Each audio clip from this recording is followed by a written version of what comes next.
Hello everyone, आज हम बात करने वाले हैं पॉलिटी में निर्वाचन और आपात उपबंध। तो इस बुक से संबंधित जो भी पॉइंट्स इसमें दिए गए वो तो देखेंगे ही, और साथ में एक्स्ट्रा जो पॉइंट्स मुझे बताना चाहिए वो भी मैं आपके साथ डिस्कस करूंगा।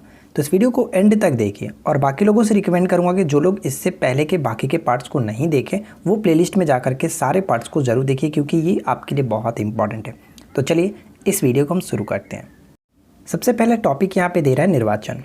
तो निर्वाचन संबंधित अगर हम बात करें तो आपको पता है कि भाग 15 में बात की गई है निर्वाचन आयोग के बारे में, और इसके संबंध में आपको आर्टिकल पता है 324 से 329 के अंतर्गत आता है, ठीक है। और इसके संबंध में और भी हम पॉइंट्स देखना चाहें तो जैसे कि मैं आपको बता दूं कि इसमें पहला पॉइंट्स कह रहा है कि चुनाव आयोग एक स्थायी संवैधानिक संस्था है। संवैधानिक संस्था हम किसे कहते हैं? जिसका उल्लेख मूल रूप से संविधान में किया गया हो या फिर उसके संशोधन करने के पश्चात उसमें संविधान में उल्लेख किया गया, उसे कहते हैं संवैधानिक संस्था। तो यहाँ पे आपने देख लिया निर्वाचन के बारे में, तो संविधान में उल्लेख है, भाग 15 में है, 324 से 329 के अंतर्गत आता है। यहाँ तक कोई दिक्कत नहीं। भारत में राजनीतिक पार्टियों को निर्वाचन आयोग द्वारा मान्यता प्राप्त की जाती है या फिर मान्यता दी जाती है, ठीक है। निर्वाचन आयुक्त की सेवा शर्त तथा कार्यकाल में परिवर्तन भारत के संसद के द्वारा की जाती है। ये भी एक अच्छे पॉइंट से पूछा जाता है, तो ये भी ध्यान रखिएगा।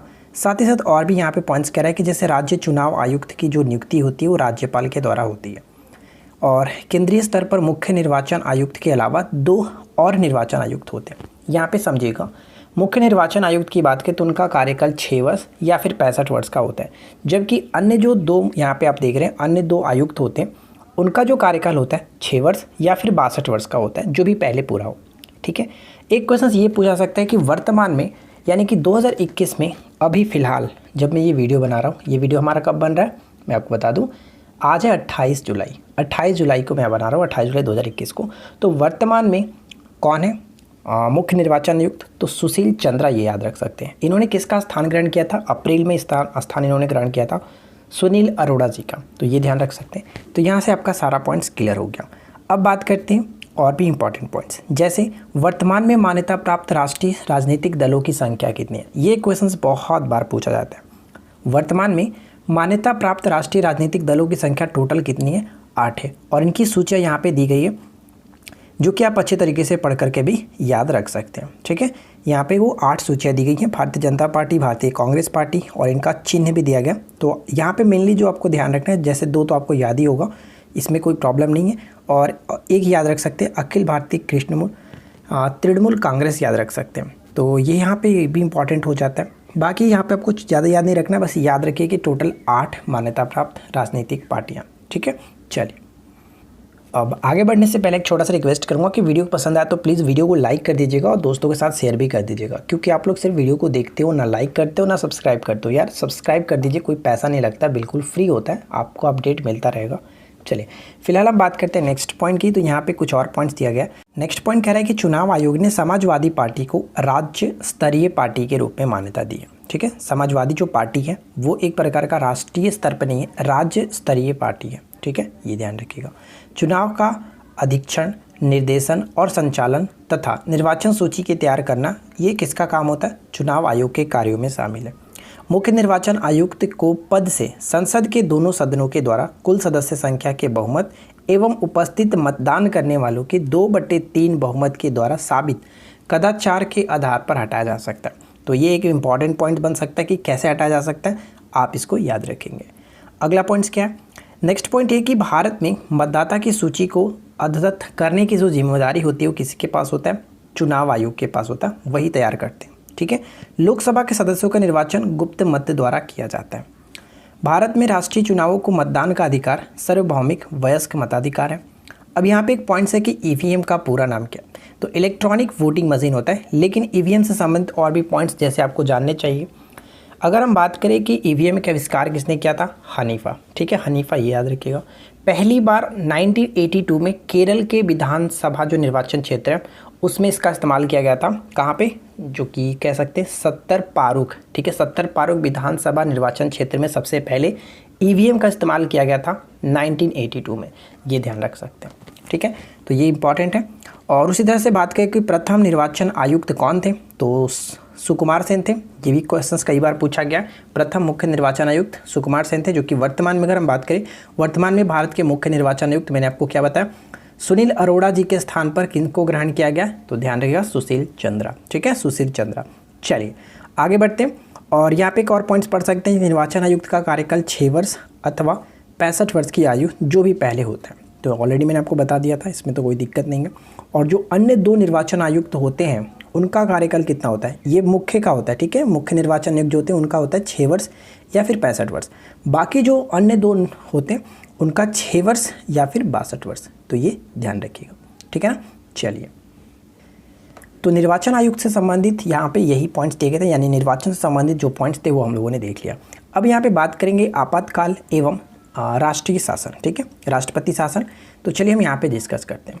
सबसे पहले मैं आपको बता दूं कि हमारे संविधान में कुल 3 प्रकार के आपात के बारे में बात की गई है।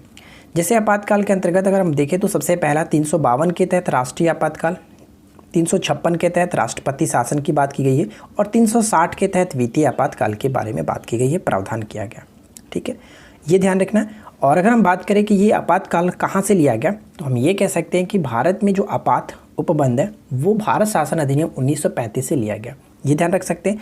अब इसके अंतर्गत कुछ और पॉइंट्स है जैसे आपको याद रखना है, और जो लोग हमारे पेड क्लास में जुड़े हैं उनको तो मैंने कल ही नोट्स अच्छे तरीके से दिया था। राष्ट्रीय जो हमारा आपात उपबंध है उससे संबंधित बहुत अच्छे तरीके से डिटेल में नोट्स दिया गया था, उम्मीद करते हैं वो लोग पढ़े होंगे, तो कोई दिक्कत उनको नहीं होगी। फिलहाल देखिए मैं आपको बता दूँ कि 352 के तहत युद्ध, बाह्य आक्रमण एवं सशस्त्र विद्रोह के समय मंत्रिमंडल के परामर्श पर राष्ट्रीय आपातकाल की घोषणा या फिर घोषित करते हैं। यहाँ पे 2-3 क्वेश्चन ऐसे ध्यान रखना है। सबसे पहला पॉइंट्स मैं आपको बता दूं, देखिए यहाँ पे आप जो देख रहे हैं सशस्त्र विद्रोह, सशस्त्र विद्रोह पहले जो था 352, यानी कि हम कह सकते हैं मूल संविधान की अगर हम बात करें तो उसमें सशस्त्र विद्रोह के स्थान पर एक शब्द आता था आंतरिक गड़बड़ी, ठीक है, आंतरिक गड़बड़ी शब्द आता था। लेकिन 44वें संविधान संशोधन 1978 के द्वारा सशस्त्र विद्रोह शब्द लाया गया आंतरिक गड़बड़ी के स्थान पर। ये क्वेश्चन पूछा जाता है, ठीक है, 44वें संविधान संशोधन 1978 के द्वारा आंतरिक गड़बड़ी के स्थान पर कौन सा शब्द लाया गया? सशस्त्र विद्रोह, ये ध्यान रखिएगा, ठीक है, बहुत इंपॉर्टेंट है। अब यहाँ पे एक और पॉइंट ध्यान दीजिएगा कि हमारे संविधान में सिर्फ और सिर्फ एक बार मंत्रिमंडल शब्द का प्रयोग किया गया, और कहाँ पे? तो मात्र 352 आर्टिकल में। 352 आर्टिकल में क्यों मंत्रिमंडल का प्रयोग किया गया? तो जो ये आप राष्ट्रीय आपातकाल राष्ट्रपति जब घोषित करते हैं तो ये मंत्रिमंडल से लिखित रूप से होना चाहिए, लिखित रूप से उनको प्राप्त होना चाहिए। तो मंत्रिमंडल शब्द का मात्र एक ही बार प्रयोग हुआ 352 आर्टिकल में, ये बहुत इंपॉर्टेंट है, इसको याद रखिएगा, ठीक है ना। अब बात करते हैं नेक्स्ट पॉइंट की। अगला पॉइंट क्या है? राष्ट्रपति अनुच्छेद 356 के तहत राज्यों में संवैधानिक तंत्र विफल होने पर राष्ट्रपति शासन लागू करते हैं। 356 राष्ट्रपति शासन के संबंध में, 352 राष्ट्रीय आपात के संबंध में, ये तीनों बहुत अच्छा से इंपॉर्टेंट है, याद रखना है। अगर हम बात करें कि जो राष्ट्रीय आपात हम लोगों ने देखा आपात उपबंध किस भाग में दिया गया, तो भाग 18 के अंतर्गत आता है 352 से लेकर के 360 तक, ये ध्यान रखिएगा। 3 प्रकार के आपात की बात की गई है, ठीक है। तो राष्ट्रपति शासन, अगर हम बात करें कि राष्ट्रपति शासन सबसे पहली बार कब लगा था, तो राष्ट्रपति शासन सबसे पहली बार लगा था 1951 में पंजाब में लगा था। ऊपर में हम लोगों ने देखा था कि राष्ट्रीय आपात 352 के अंतर्गत तो वो कितनी बार लगा है अब तक, तो वो भी मैं आपको बता दूं कि 352 जो हमने देखा राष्ट्रीय आपात वो अब तक कुल 3 बार लगा है। कब कब लगा है वो भी डिस्कस कर लेते हैं।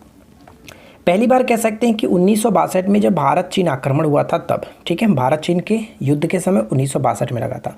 दूसरी बार भारत पाकिस्तान के बीच 1971 का जब युद्ध हुआ उस वक्त लगा था। और तीसरा बार जब तीसरी बार हम कह सकते हैं आंतरिक जो अव्यवस्था के कारण लगा था जून 1975 में। आंतरिक अव्यवस्था के कारण कोई युद्ध नहीं था, ये ध्यान रखिएगा। 1975 में तीसरी बार लगा था। तो ये तीनों पॉइंट्स बहुत ज़्यादा इंपॉर्टेंट है, कई बार पूछे जाते हैं, इनको याद रखना है, ठीक है। अब बात करते हैं हम लोग यहाँ पे 356। तो 356 में आपको क्लियर कर चुका हूँ कि पहली बार ये पंजाब में लगा था 1951 में, ये ध्यान रखिएगा। अब तक कई बार लग चुका है, कई राज्यों में कई बार लगा, तो इसमें आपको ज़्यादा कुछ याद करने की ज़रूरत नहीं है। यहाँ पे ध्यान दीजिएगा। नेक्स्ट पॉइंट क्या कह रहा है कि राष्ट्रपति अनुच्छेद 360 के तहत वित्तीय अस्थिरता के समय मंत्रिमंडल के परामर्श पर वित्तीय आपातकाल की घोषणा कर सकते हैं। तो हम यहाँ पे कह सकते हैं कि वित्तीय आपात की बात की जाती है वो 360 के तहत की जाता है, ये ध्यान रखिएगा, 360 आर्टिकल के तहत। लेकिन अगर आपसे पूछ ले कि 360 का प्रयोग कितनी बार हुआ है हमारे संविधान में, अनुच्छेद 360 का प्रयोग जो दिया गया वित्त आपात के उपबंध में, तो टोटल कितनी बार ये लगाया गया वित्तीय आपात? तो अभी तक एक भी बार नहीं लगा, ये 0 है, बिल्कुल नहीं लगा। यानी भारत में वित्तीय आपातकाल कभी लागू नहीं हुआ है, सिर्फ प्रावधान किया गया, लेकिन अभी तक इसके बारे में कभी लागू नहीं किया गया। तो ये आपको याद रखना है, ठीक है। तो इतने सारे पॉइंट्स आपको राष्ट्रीय आपात उपबंध यानी जो हमारा आपात उपबंध है उससे संबंधित ध्यान रखना है, ठीक है ना। चलिए अब बात करते हैं संविधान संशोधन। तो ध्यान दीजिएगा संविधान संशोधन, तो सबसे पहला पॉइंट्स आपके माइंड में ये आना चाहिए कि संविधान संशोधन का उल्लेख कहाँ से लिया गया, किस भाग में। तो भाग तो 20 आता है, भाग 20 में अनुच्छेद 368 में ये उल्लेख किया गया कि हमारे संविधान में संशोधन के बारे में व्याख्या की गई है। अच्छा, बात करते हैं कि कहाँ से ग्रहण किया गया। तो साउथ अफ्रीका के संविधान से ये लिया गया, यानी दक्षिणी अफ्रीका के संविधान से ये ग्रहण किया गया संविधान संशोधन की प्रक्रिया, ठीक है। तो यहाँ पे संविधान संशोधन से संबंधित कुछ पॉइंट्स लिए गए कि कौन सा संविधान में संशोधन के अंतर्गत क्या हुआ, क्या इंपॉर्टेंट है। जैसे कि 91वें संविधान संशोधन यहाँ पे देखें तो द्वारा मंत्रियों की जो संख्या वो नियंत्रित किया गया। जैसे आपको पता है 15% से ज़्यादा नहीं होनी चाहिए, वो 91वें संविधान संशोधन में कही गई है। एक क्वेश्चन अक्सर पूछा जाता है कि शिक्षा को किस सूची में रखा गया। तो ध्यान दीजिएगा, पहले शिक्षा राज्य सूची के अंतर्गत आता था, लेकिन 42वें संविधान संशोधन 1976 के द्वारा शिक्षा को समवर्ती सूची के अंतर्गत रखा गया। ये क्वेश्चन एकदम वीवीआई प्रश्न है, इसको याद रखिएगा, शिक्षा समवर्ती सूची के अंतर्गत आता है, ठीक है। अगला पॉइंट्स क्या है कि भारत के संविधान में मौलिक कर्तव्यों को 42वें संविधान संशोधन 1976 के द्वारा जोड़ा गया था। यानी मौलिक कर्तव्य, तो मैंने आपको कई बार बता दिया कि मौलिक कर्तव्य जो कि सरदार स्वर्ण सिंह समिति की अनुशंसा पर 1976 यानी 42वें संविधान संशोधन 1976 के द्वारा पूर्व सोवियत संघ के संविधान से प्रेरित होकर के ये ग्रहण किया गया था। तो यहाँ पे राइट आंसर आपका क्या होता, 1976 42वें संविधान संशोधन अधिनियम, ठीक है, ये ध्यान रख सकते हैं।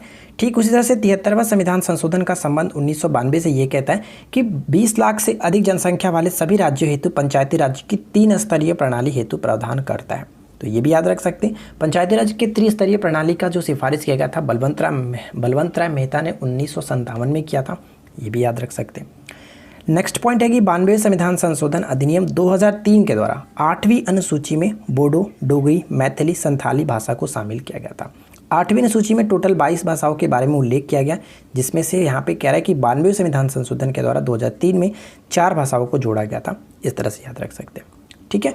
तो एक चीज़ और मैं आपको बता दूं कि इसमें 22 भाषाओं में अंग्रेजी भी शामिल नहीं है और भोजपुरी भी शामिल नहीं है, तो ये ध्यान रख सकते हो, ठीक है। तो यहाँ पे देखिए जो भी पॉइंट्स दिए गए थे इस बुक से हम लोगों ने आज 3 टॉपिक को कवर किया और तीनों टॉपिक से जो भी इंपॉर्टेंट फैक्ट थे मैंने आपको सब चीज़ क्लियरली समझा दिया। तो संशोधन संबंधित ज़्यादा कुछ आपको ध्यान नहीं रखना है। एक चीज़ और ध्यान रखिएगा कि संविधान में संशोधन 3 प्रकार से किए जाते हैं। बस आज की इस वीडियो में इतना ही, ज़्यादा कुछ था नहीं, छोटा सा टॉपिक था, तीनों हम लोगों ने कवर कर लिया। और एक बात मैं आपको बता दूँ, जो लोग इसका PDF लेना चाहते हैं टेलीग्राम ग्रुप पर इसका PDF डाल दिया गया, पूरे पॉलिटी का PDF डाल दिया गया, आप जा करके पढ़ सकते हैं। मैं आपको PDF वहाँ पे प्रोवाइड करा दिया हूँ, आप जाकर के डाउनलोड कर लीजिए। और रही एक और बात, जो लोग हमारे पेड क्लास में जुड़ना चाहते हैं इस वीडियो के नीचे डिस्क्रिप्शन में लिंक होगा, आप हमारे पेड क्लासेस में जुड़ सकते हैं, ठीक है। एप्लीकेशंस को डाउनलोड कर लीजिए, कोर्सेज में जाकर के आप जो भी कोर्सेज आप लेना चाहें ले सकते हैं। तो चलिए आज के इस वीडियो में इतना ही, मिलते हैं नेक्स्ट क्लास में। Thanks for watching.